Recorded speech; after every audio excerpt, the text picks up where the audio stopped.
Hi again, it's me, Cinnamon. I'm a 24-year-old working a corporate job who loves all things personal finance, especially budgeting.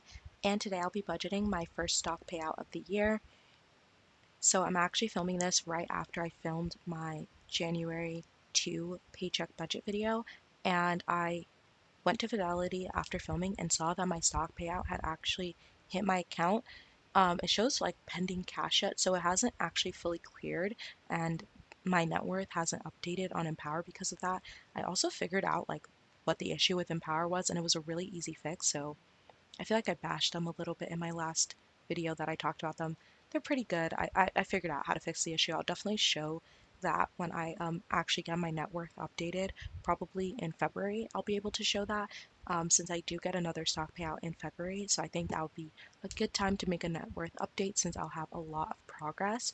Just to provide some context here, for my job, I get most of my income from my base salary, but as you get to higher and higher levels in my field, you start to get most of your income in restricted stock units, and those pay out at different times. Like you'll get, you know, $100,000 or even like 300, even $1 million, right, in a stock grant, but you won't get all of that money immediately. And usually those stock grants will pay out over the course of like 2 years or 4 years. And I have a grant right now paying out over the course of 4 years.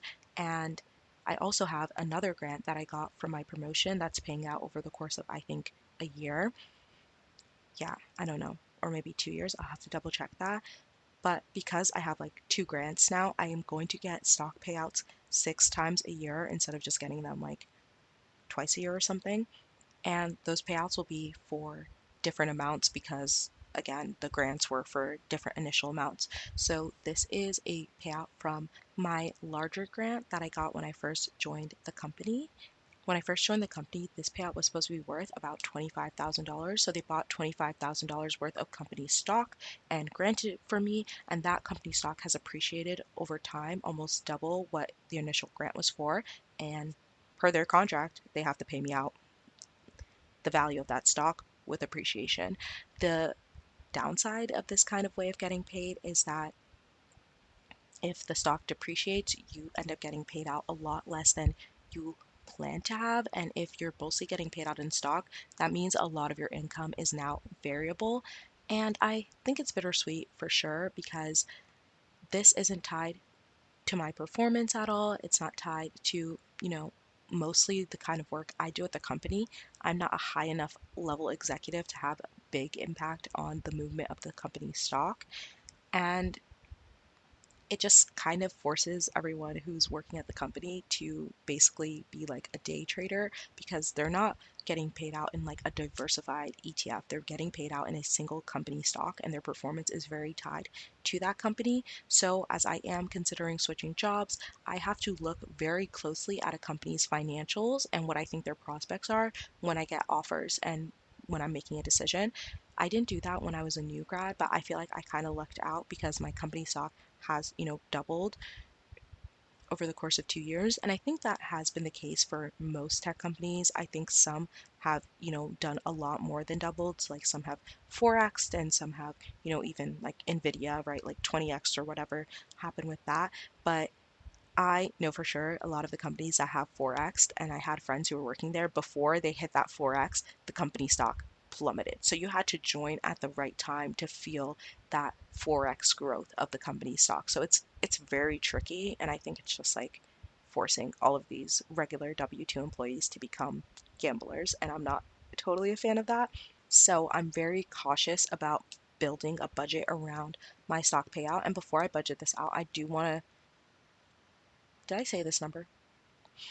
This payout that I have now is $49,560.21, and this is the gross amount. I will be taking out taxes. That's why you see these four overspent categories.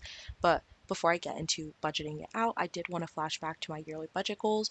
In the past, I haven't factored in my stock into my gross income amount because it's so highly variable. I don't like to plan around it.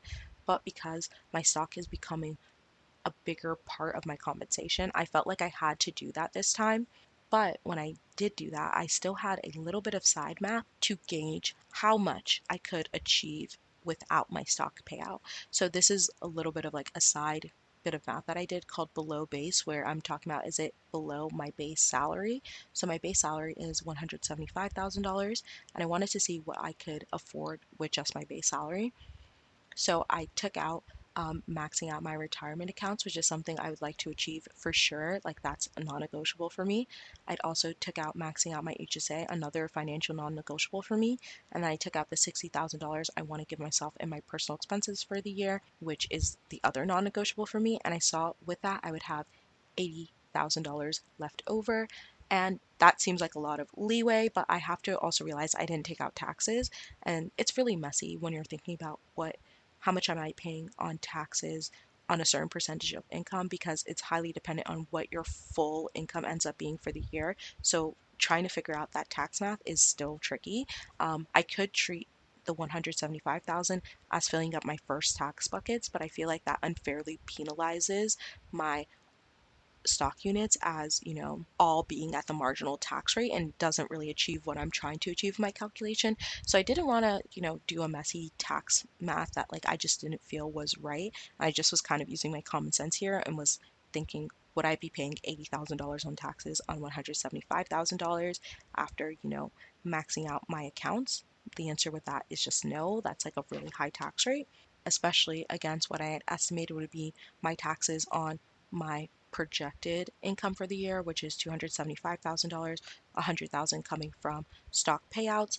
And yeah, with that, I would be paying $94,000 in taxes. So there's a massive delta between these two numbers. And I felt like, okay, this would be enough to cover taxes. So I am good without my stock payout. And that means I can focus all of that money from my stock payout into my investments. If I did feel like I needed my stock payout to cover some of my personal expenses, I would be creating a sinking fund for holding a portion of my stock payout to subsidize my living expenses, paying myself a percentage out of that sinking fund every month until I get my next stock payout, right? So it'd be a way messier situation, but luckily for me, I didn't have to figure out that situation right now because I'm keeping my personal expenses pretty low. So right now, this just gets to go to my investments. And first, I will cover taxes. I'm always curious how bonuses, stock payouts, all those things end up being handled with taxes, because it just feels like the moment where you like really, really get hit with like the reality of taxes.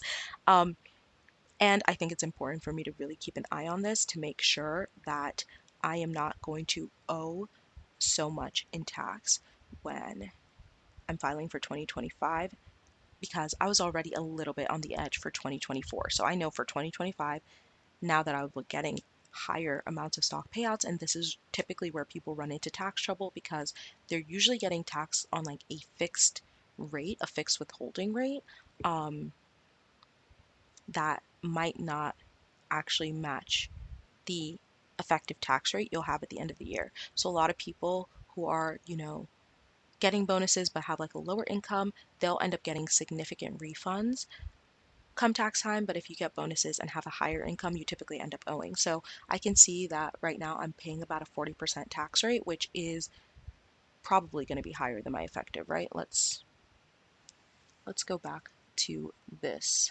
What is my effective tax rate here?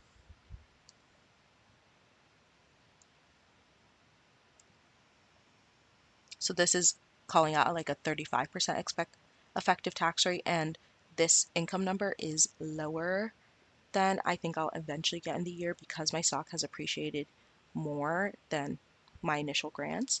So I think being over is probably for the best. Okay, so underfunded, everything looks good tax wise.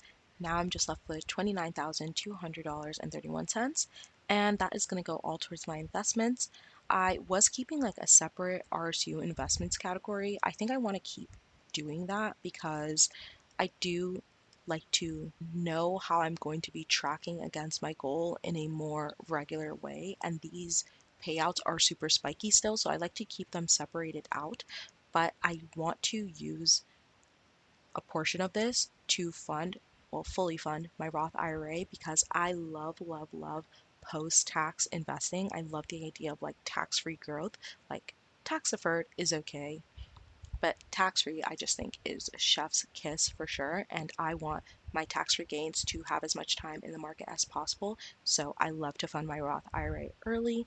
And yeah, even though it's messing up my accounting a little bit, I think that sacrifice is worth it to have everything funded early.